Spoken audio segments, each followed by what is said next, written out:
Okay, so today we're going to go over the foot in the door effect. The foot in the door effect is a concept in psychology that was originally tested by Friedman and Fraser. They published the first account of their discovery in 1966. It's been widely studied since and has been used in countless different ways, like in marketing ad campaigns or to influence volunteer participation.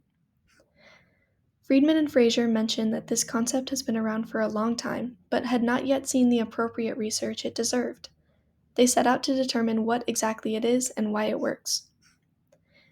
They felt the need to do this because at the time of their publication in 1966, most of the research that had been conducted on the foot in the door effect had been correlational instead of experimental. This means that although research was conducted, the experimenters had not introduced control groups to rule out influences from other or confounding factors. The simple explanation of the foot in the door technique is that agreeing to something small makes a person more likely to agree to something large. For example, in the original 1966 experiments, Friedman and Fraser used what's called a confederate, which is another name for someone in on the experiment, like an actor, to call housewives and ask them to list the type of cleaning products they used in their home. This was their small request, and two-thirds of their participants agreed to give their information willingly.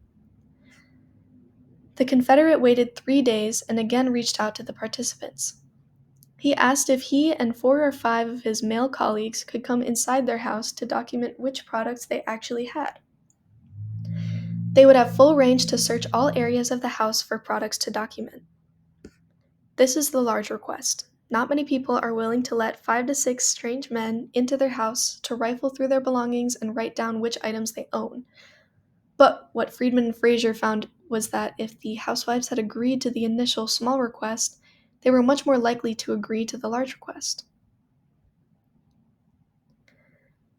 As a critical researcher, it's important to question the experimental procedure and what kind of influences may be skewing results. Some of these confounding factors are often addressed in the academic paper itself. Friedman and Fraser had multiple control groups to eliminate confounding factors. What if the housewives were only agreeing to the second, larger task because they were familiar with the confederate? What if the original small request was just too off-putting? What if there was a difference in outcome, which is the percent of participants who agreed to the large task, between the housewives who agreed to the task and completed it, and to those who only agreed but never completed it? Is the act of completing the task the influencing factor, or just agreeing to it?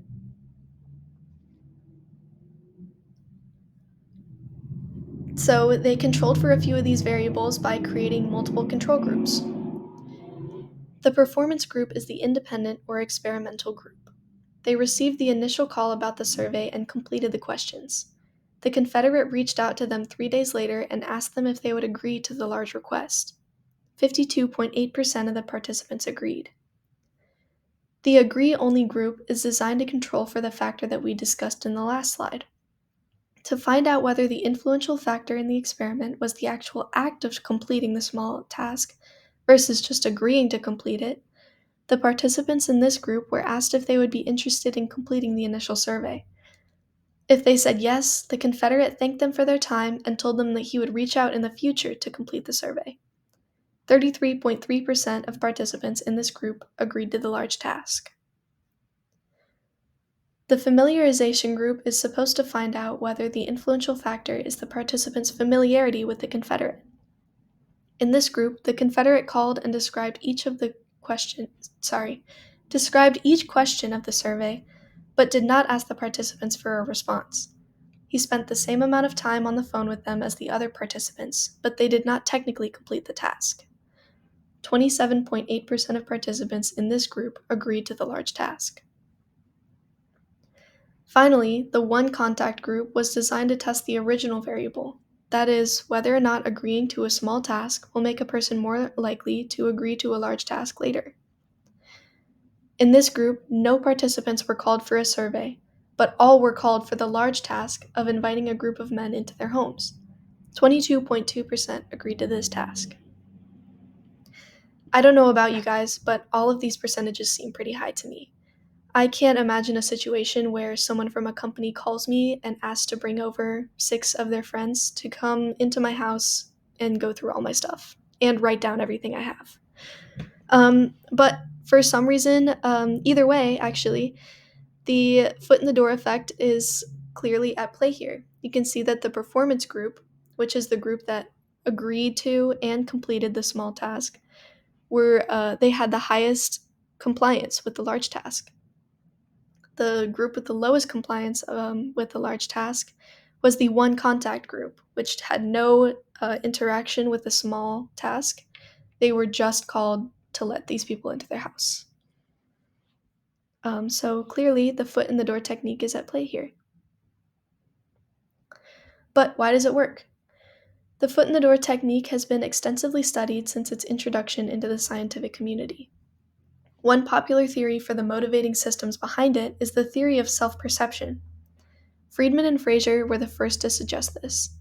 In their original article, they said the participant, quote, may become, in his own eyes, the kind of person who does this sort of thing, who agrees to requests made by strangers, who takes action on things he believes in, who cooperates with good causes, unquote.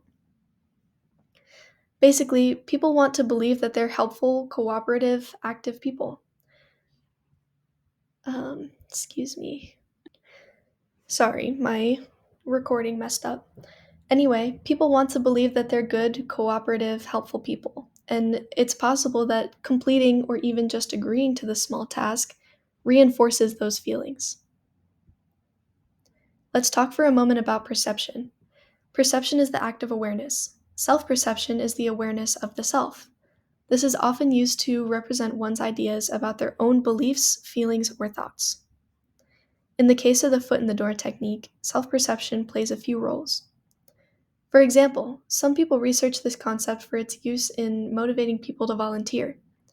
They will first ask them to sign a petition, which is a small task, then ask them to dedicate weekend time to sort cans for a food drive, which is a larger task.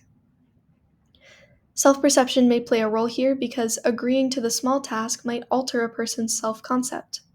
They now believe that they are the kind of person who helps others, because only someone who cares would sign a petition. This makes it easier to convince themselves to complete a larger task, like help sort cans, because that's what a caring person like themselves would do. In other words, the foot in the door technique might work because people alter their self-perception. If they're the kind of person who would do something small, they might also be the kind of person who would do something similar on a larger scale. So that is the foot in the door technique and a few theories of why it works. This is obviously a pretty brief overview, so if you'd like to go into depth, you can check out some of these resources here. Thank you.